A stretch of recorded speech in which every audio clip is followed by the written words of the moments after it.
মহাজনী পদে কীর্তন করে আমার শ্রদ্ধাভাজন দাদা গোসাই শ্রীযুক্ত রজত কান্তি গোস্বামী অর্ডার ঈশ্বরের যোগ্যতা আমাদের নাই। আদি নিজেকে আমরা ভগবান মনে করে চলার শ্রমণী কীর্তন করে এই শ্রীর এত কীর্তনিয়া থাকতে ওই দৃশ্যগুলি প্রথম কীর্তনিয়া চেয়ে আনতে পারতে আসলে হয়তো আমার কোনো পূর্বজন্মের সুকৃতি ছিল বলে আজ ওটা আমাকে ডেকেছে বলে আজ ওটা রাঙ্গিরায় স্মরণগুলি পাওয়ার আমার সৌভাগ্য হয়েছে। আজকে আমার দাদা গোসাই একজন রত্ন তখন তো বর্তমানে সিলেটের যে কীর্তন চলছে সব ডিজিটাল ওনার কাছে এগুলো নাই। শরীর মহাজন সিদ্ধান্তের পর ওনার কাছে স্মরণ নিলি আমরা অনেক কিছু শিকার আছি। শুধু প্রার্থনা করি ভগবান যেন ভালো রাখেন। আর বিশেষ করে চাইব আজকে যে দিনটি দেখতে পাচ্ছি মেঘাচল নদী, আমরা শুনেছি মেঘাচল নদী কমলয় দেহটি কৃষ্ণকতা বিহীন সেদিন হয় মানব জাতির দুর্দিন হইব। যেদিন গো মা বুঝবে হরি কথা নাই কৃষ্ণ কথা নাই সেদিন হলো দুর্দিন মানব জাতি। আরে মেঘ বৃষ্টি আইলে ওই দুর্দিন নাকি কারণ দেখাইলে দুর্দিন দিব হয়তো আমরা বুঝতে পারি ওই কীর্তনিক রসমত আছে, কিন্তু আসলে কি জানি ওই কীর্তনিক রসমত হয়ে থাকে জীবের কিন্তু মঙ্গল হয়ে যাচ্ছে। বলিব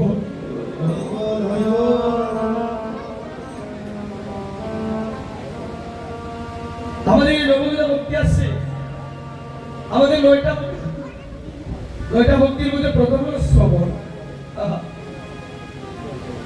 শ্রবণে কি বলে শ্রবণ উদ্ধার হয়ে গেলেন পরীক্ষিত মহারাজ, যিনি এক সপ্তাহ আগে বুঝতে পারলেন আমার দেহ যে প্রাণ পাতি চলে যাবে। আমরা মানব জাতি কখনো মারা যাবো সেটা আমরা কেহ জানি না, কিন্তু পরীক্ষিত মহারাজ উনি নিজে বুঝতে পারলেন যে এক সপ্তাহ আগে উনি বুঝলেন যে এক সপ্তাহের মাথায় আমার প্রাণ পাতি চলে যাবে। বলে কিভাবে প্রাণ পাখি যাবে, বলে ততটা একদম সরে করে ব্রহ্মবিশ্বাস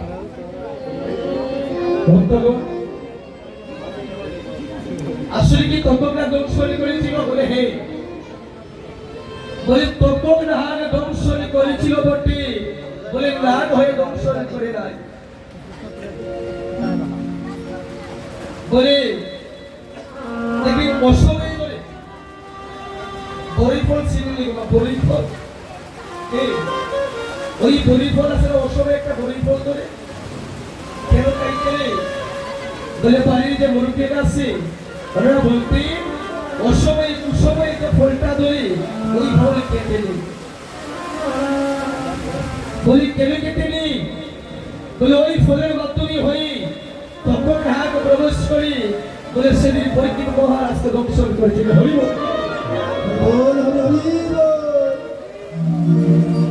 এজন্য বলে দেখবেন বাড়ির মধ্যে বড় বড় মুরগি আসছে নাকি ওনারা বলবেন অসময়ে তোমরা ওই বড়ই ফলটা খাইও না।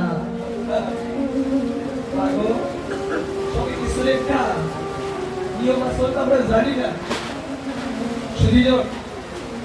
সেদিন তত্ত্বকে দংশন করে দিল পরীক্ষিত মহারাজ কি ওই পরীক্ষিত মহারাজকে দংশন করার পরে পুত্রের প্রতিশ্রুতি দেওয়ার জন্য জনমেজয় রাজা হলো, সর্বগোষ্ঠী যা আছে সব দংশন করে দেব বলে কাউকে আর রাখবো না। সর্বযজ্ঞের আয়োজন করলেন। সেদিন পরীক্ষিত মহারাজের ছেলের হাত থেকে আস্তিক বনি বাঁচিয়ে দিলেন সর্বযজ্ঞ। সেদিন সর্বরা বলে তিনি বলে জমে তুমি হলেন গুরু, আর এই জগতে যদি কোনো ভক্তরা বলে সাপের মাথায় পা রাখে যদি একবার আস্তিক বলে ভয় দিতে পারে বলে জীবনেও তাকে আমরা দংশন করিব না।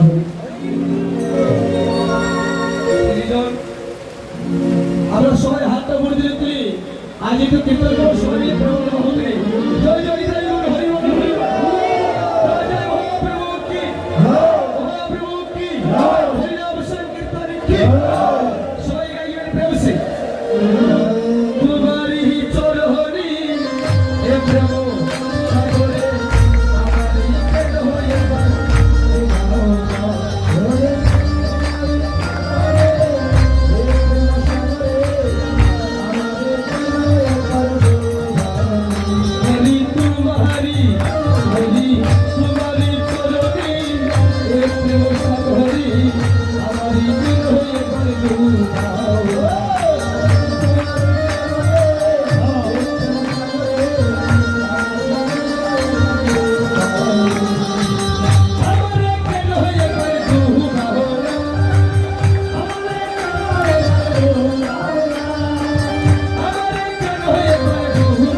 হরি তোমারি চরণে একটু হরি হরি তোমার পাদু হরি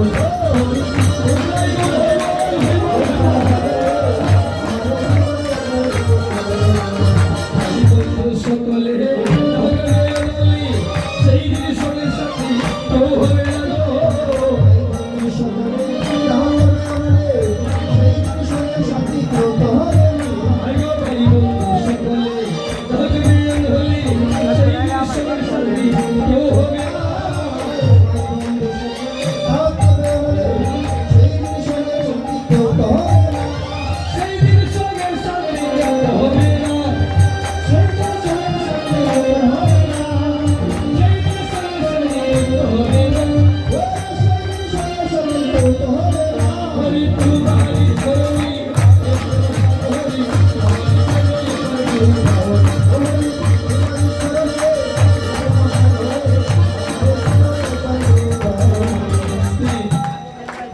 দেখবি কত মানুষকে কাঁদে নিয়ে যাচ্ছে মানুষ বলে শ্মশানে ঘাটে দিয়ে আসে বলে দিয়ে আসে আর কেউ তার সরে যায় না সরে আপনি কি আমার করে আসে এই বলে এই জগতের বুকে